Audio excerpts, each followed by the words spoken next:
কিন্তু ভাই এমন একটা প্রশ্ন আছে 32 এখন পুলিশ কি করে ভাই? ওর এখানে তো মানুষ এখন প্রস্রাব করতে যাবে, পায়খানা করতে যাবে, ওখানে তো পুলিশের তো কাজ থাকতে পারে, এরা তো এইভাবেই করতে পারে।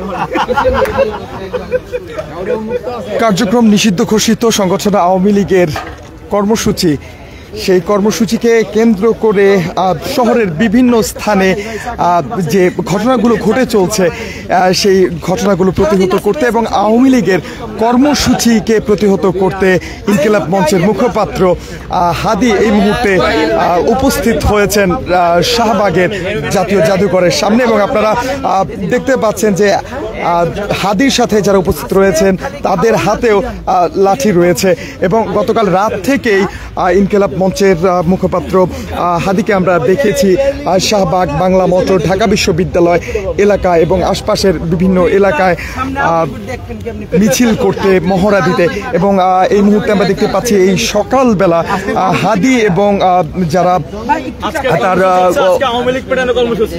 তার অনুসারী রয়েছেন তারাও এই মুহূর্তে অবস্থান করছে রাজধানীর শাহবাগের জাতীয় জাদুঘরের সামনে।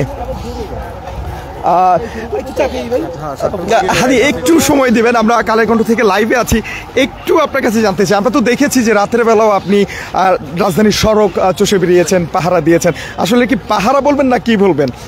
না, এটা হলো উৎসব, পাহারা ঠিক না, এটা হলো জাতীয় উৎসবের দরকার আছে। তো এখন থেকে বাংলাদেশের জাতীয় উৎসব ঠিক করবে আওয়ামী লীগ। সে বললে বিএনপি, জামাত ইসলামী সকল দল একত্রিত হবে, এই রাত জাগবে, খাবে দাবে, ঘুমাবে, এটা তো ফুর্তি।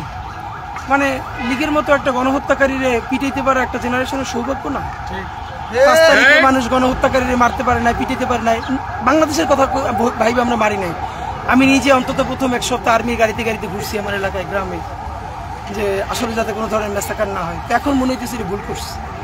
ওই সময় বৃহত্তর স্বার্থে জাতির স্থিতিশীলতার জন্য করছে, কিন্তু এদের যে ন্যূনতম কোনো রিগ্রেট ফিলিং নাই এত হত্যা করার পরও, এখন মনে হইতেছে এটার কাজা কাফারা আদায় করা দরকার। অবশ্যই তাই কাজা কাফারা আদায়ের জন্য যদি ওরা আমাদেরকে সুযোগ দেয় তাহলে তো আমরা এই ভালো কাজটা করতে পারি। তো ইনশাআল্লাহ নামাজ পড়ে জাতি রেডি হয়েছে। এখন তো আওয়ামী লীগ একটা তাহাজ্জুদ গুজর জাতি হয়ে গেছে এবং তারা ম্যারাথনেও জিতবে, তারা যেমনি জয় এবং বাংলা কই দৌড়ে। আমরা তাদেরকে দাওয়াত জানাই, ইনশাআল্লাহ ম্যারাথন দৌড়ে অংশগ্রহণ করবে, ইনশাআল্লাহ এখান থেকে দৌড় দিয়ে দিল্লি চলে যাবে ইনশাআল্লাহ। তো আমরা আপনাদের মাধ্যমে তাদেরকে দাওয়াত জানাই, বাতাসা মুড়ির ব্যবস্থা আছে, তারা আসলে আর স্পেশাল কিছু পাবে, অথবা আপনাদের মধ্যে জানাইতেও পারে যে কোন জায়গায় থাকবো, ওখানে আমরা যাইতে পারি এবং কিরিয়া করি বলি আমাদের সাথে কোনো পুলিশ থাকবে, আমরা বিরিয়ানি পার্সেল নিয়ে যাবো, আমরা শুধু এই লাঠি নিয়েই যাবো, আল্লাহ ভরসা আসুক, বুঝতে পারছেন? আর যদি আজকে আওয়ামী লীগ নামতে না পারে তাহলে ওদের কান ধরে বলা উচিত জীবনে আর আমরা কোনো প্রোগ্রাম কর্মসূচি ঘোষণা করবো না। আওয়ামী লীগ গন কেস, ডেথ কেস, সেখানে আর কোনো আওয়ামী লীগের মুসলিম লীগের যে পরিণতি হয়েছে আওয়ামী লীগ এখন সেটা হয়েছে। তো এটা আজকে দেখি আওয়ামী লীগ কি করতে পারে। এই যে বাংলাদেশে একটা ন্যারেটিভ নির্মাণ করা হয়েছে না গত 15 বছরে, আওয়ামী লীগই পারে, খালি বিরোধী দল বিএনপি পারে না, অমুক পারে না, তমুক পারে না, কি পারে এটা পারে, আজকে এটা আমরা দেখতে চাই। মানে আওয়ামী লীগ অনেক কিছু পারে না, তো আজকে কি পারে এটা পারে, এটা দেখানো দরকার আওয়ামী লীগ। আর নইলে এগুলো সব বোগাস কথাবার্তা, ইন্ডিয়ান ন্যারেটিভ। পারে না কোন ছাতাও, নইলে গিয়ে দিল্লি উঠছে, বেগম খালেদা জিয়া তো দিল্লি যায় নাই, জামাতের নেতৃবৃন্দ তো দেশে রয়েছে, শহীদ পরিবার তো সব এখানে আছে, কেউ তো দিল্লি যায় নাই, আর পাকিস্তান তো যাওয়ার সুযোগই নেই। তো সবাই পাকিস্তান পাঠাই দিয়ে কেউ পাকিস্তান যায় না, নিজেরা গেছে দিল্লি। সুতরাং আজকে আমরা প্রত্যাশা করি তারা সৎসাহস নিয়ে মাঠে নামবে এবং ইনশাল্লাহ খেলা হবে। গতকাল রাত থেকে তো এখনো সকাল হয়ে গেছে, এখনো পর্যন্ত আপনারা আছেন, তো কি বুঝলেন, আসলে কি দেখছেন পরিস্থিতি? বোঝার তো কিছু নাই, পাই না কাউকে খুঁজতেছি, কোথাও পাই না। এবং তাদের একমাত্র আওয়ামী লীগ আজীবন যেটা করছে আগুনের রাজনীতি, এইটা এখন ওই যে মানুষ এই শাহবাগে তো গান পাউডার দিয়ে পোড়াই ফেলে তারা মানুষ মারছিল বিএটিসি বাস। এরপর গত 15 বছর আগুনের রাজনীতি, এই জুলাই গণহত্যার সময় আগুনের রাজনীতি, এখন ওদের শক্তি এইটাই। তো যেই আগুন দিয়ে তারা মানুষ মারে ওই আগুনই ইনশাল্লাহ ধ্বংস হবে। ভাই আওয়ামী লীগের আপ্যায়নের জন্য কি কি রাখছেন আজকে? আওয়ামী লীগ আপ্যায়নের জন্য তো এইটাই রাখছি।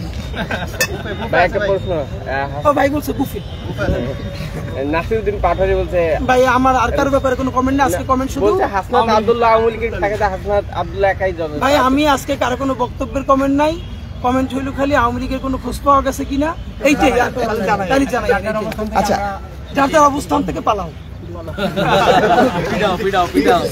দর্শক আমরা কথা বলছিলাম ইনকিলাব মঞ্চের মুখপাত্র শরীফ ওসমান হাদির সাথে এবং গতকাল রাত থেকেই রাজধানীর বিভিন্ন সড়কে হাতে লাঠি নিয়ে তারা মহড়া দিয়েছেন, পাহারা দিয়েছেন এবং এখনও পর্যন্ত তারা উপস্থিত রয়েছেন এবং তিনি আজ এখানে আয়োজনের ব্যবস্থা করেছেন এমনটিও তিনি জানিয়েছেন এবং গতকাল রাত থেকে এখনও পর্যন্ত তারা অবস্থান করছেন এবং তার অনুসারীরাও আমরা দেখতে পাচ্ছি তার সাথে রয়েছেন, বিভিন্ন সময় তারা স্লোগান দিচ্ছেন এবং আওয়ামী লীগের যে কর্মসূচি ঘোষণা করা হয়েছে সেই কর্মসূচিকে প্রতিহত করতে মূলত তারা এখনও পর্যন্ত সোচ্চার রয়েছেন বলে তারা জানিয়েছেন এবং তারা যেটি বলছেন যে এখনও পর্যন্ত যে পরিস্থিতি তারা দেখছেন তাতে করে যদি আওয়ামী লীগ আজ যদি না নামতে পারে মাঠে, আজ যদি তাদের কর্মসূচি পালন না করতে পারে তাহলে তারা যেন আর কখনো কর্মসূচি ঘোষণা না করে, এমন একটি বক্তব্য শরীফ ওসমান হাদি বলেছেন। এবং আপনারা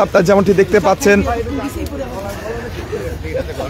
জাতীয় জাদুঘরের সামনের চিত্র এবং সেখানে শরীফ ওসমান হাদি এবং তার অনুসারীরা এখানে অবস্থান করছেন, অবস্থান করে তারা বিভিন্ন স্লোগান দিচ্ছেন এবং তাদের যে কথাগুলো সেগুলো তুলে ধরার চেষ্টা করছেন এবং গতকাল রাত থেকে বাংলা মোটর, শাহবাগ, ঢাকা বিশ্ববিদ্যালয় এলাকা তারা মহড়া দিয়েছেন এবং লাঠি হাতে তারা মহড়া দিয়েছেন, স্লোগান দিয়েছেন, মিছিল করেছেন এবং সকাল হয়ে গেছে, এখানে তারা নামাজ আদায় করেছেন, নামাজ আদায় করে তারা এখনও পর্যন্ত এখানে অবস্থান করছেন। দর্শক, এই ছিল রাজধানীর জাতীয় জাদুঘরের সামনে থেকে সর্বশেষ পরিস্থিতি।